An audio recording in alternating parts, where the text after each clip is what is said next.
Capítulo 10. La influencia del cristianismo en la filosofía.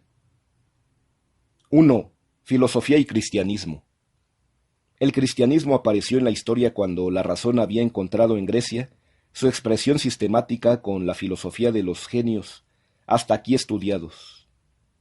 La naturaleza humana había alcanzado una cumbre esplendorosa con el esfuerzo mental de Sócrates. Platón y Aristóteles.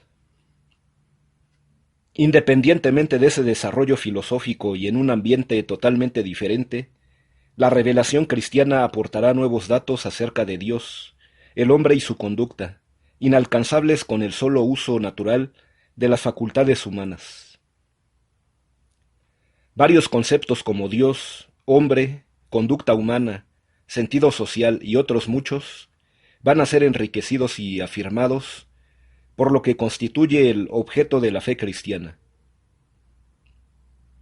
Además aparecen nuevas categorías, como el orden sobrenatural, el pecado, la gracia y la redención. En adelante los filósofos tendrán que pensar a favor o en contra de dichos conceptos, así enriquecidos, y tendrán que tomar posturas con respecto a los nuevos conceptos. Tal va a ser la extensión y la influencia del cristianismo en la filosofía. Las nociones cristianas no constituyen propiamente una filosofía. Esta nos introduce en el reino de lo abstracto, de las esencias puras, de las definiciones y de las causas supremas.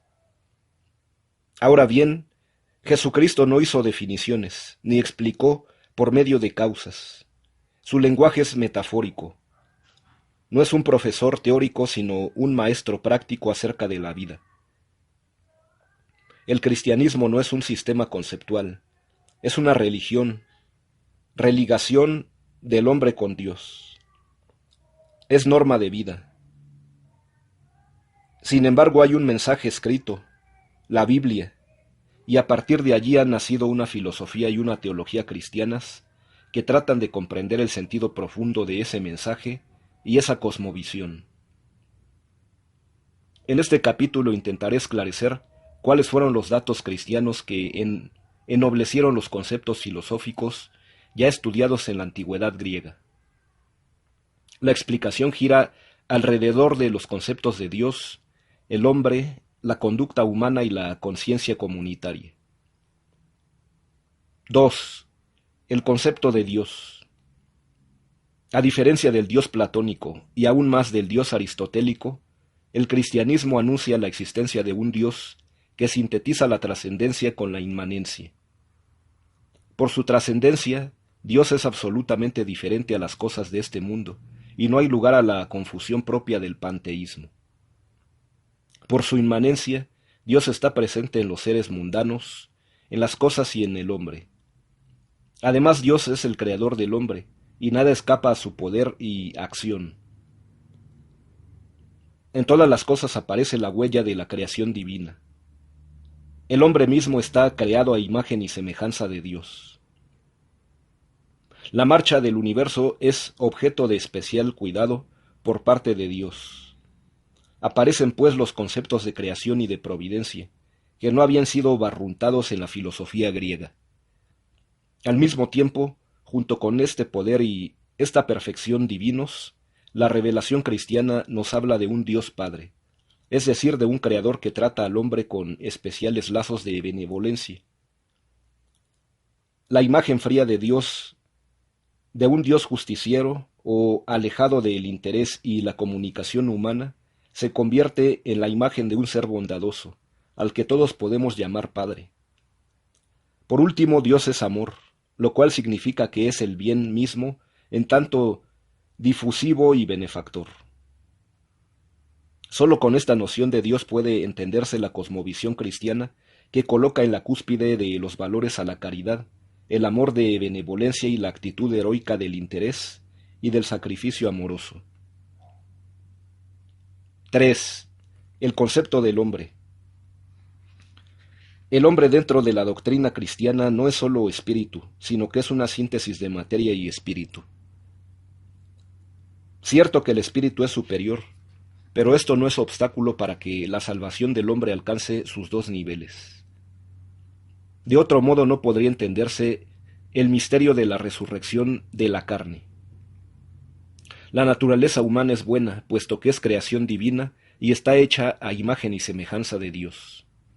Sin embargo, el hombre sufre las consecuencias de sus desviaciones al actuar. La naturaleza humana está herida, tal es la doctrina del pecado original transmitido a todo el género humano. Pero la superioridad de estas nociones con respecto a las concepciones griegas consiste sobre todo en la donación del sentido al hombre, al ser humano. El hombre es criatura de Dios, su origen y su meta están en Dios. Su valor es una participación del valor absoluto, que es Dios. De esta manera, la misma trascendencia o abertura que el hombre ha de realizar, confróntese las doctrinas existencialistas actuales, tiene su correlato objetivo de la esencia de Dios. Así es como la existencia humana queda ontológicamente abierta a un horizonte que está más allá del estrecho círculo de lo terreno, de lo material y de lo egocéntrico. 4.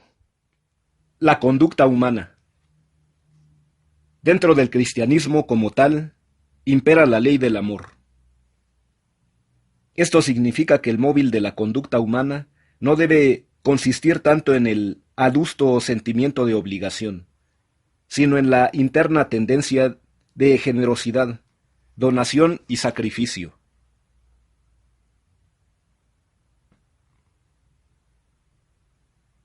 En la difusividad y benevolencia divina, que los teólogos llaman gracia, la que ha de prolongarse en el interior de cada persona para que, asumida por ésta, actúe en beneficio de todo el género humano. El bien moral o sobrenatural de una persona está, pues, en función de su respuesta libre, que asume y realiza el amor de benevolencia. El auténtico cristiano se reconoce por su conducta, en un nivel superior en donde la obligación ya no alcanza. Ya no es la coacción de la sociedad o de la autoridad, ni el respeto humano, ni el temor al castigo o el deseo del premio, lo que mueve al cristiano en cuanto tal, sino su amor a Dios, a Cristo y al prójimo. Solo en este nivel es como se puede concebir una auténtica libertad o autodeterminación del sujeto. El mal moral, también en el orden sobrenatural propio del cristianismo, es una privación de este orden, es la ausencia de ese amor de benevolencia. Es la conducta originada en el egocentrismo. Es la actitud interesada, que desplaza todo ideal trascendente y se acomoda confortablemente dentro del mutilado horizonte del bien personal. El pecado no se cometería si no incluyera un bien personal, real o ficticio. Lo malo del pecado consiste en la privación de lo que corresponde al llamado o vocación sobrenatural del hombre, es decir, en la negación vivencial de ese horizonte que asume el amor de Dios como origen y meta de la conducta propia.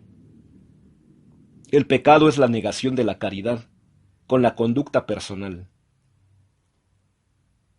5. El sentido comunitario.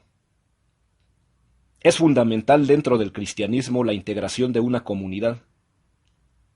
No se trata de un mero agrupamiento de hombres, sino una intercomunicación entre personas, de tal manera que los lazos que unen a los sujetos sean verdaderas comunicaciones o contactos, en un nivel que afecta en lo más íntimo de cada uno.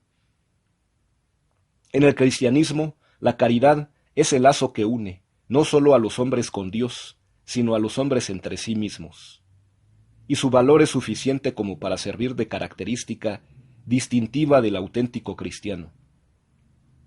La fraternidad, el sentido social, la benevolencia, el desinterés, la ayuda generosa al prójimo, son conceptos que nunca antes habían tenido tal primacía. La comunidad así formada es la Iglesia, cuya cabeza es el mismo Cristo. La humanidad entera adquiere con esto un nuevo sentido. Es el cuerpo místico de Cristo. Es un organismo unificado y vitalizado por la presencia y la acción del mismo Cristo, el Hijo de Dios. A partir de estos conceptos básicos, podrían estudiarse otras nociones más específicamente cristianas, como la encarnación, la redención y la gracia. Confróntese las obras de Danielú, Dios y nosotros, o bien en torno al misterio de Cristo, o de plano una iniciación teológica como la de Henry A. M.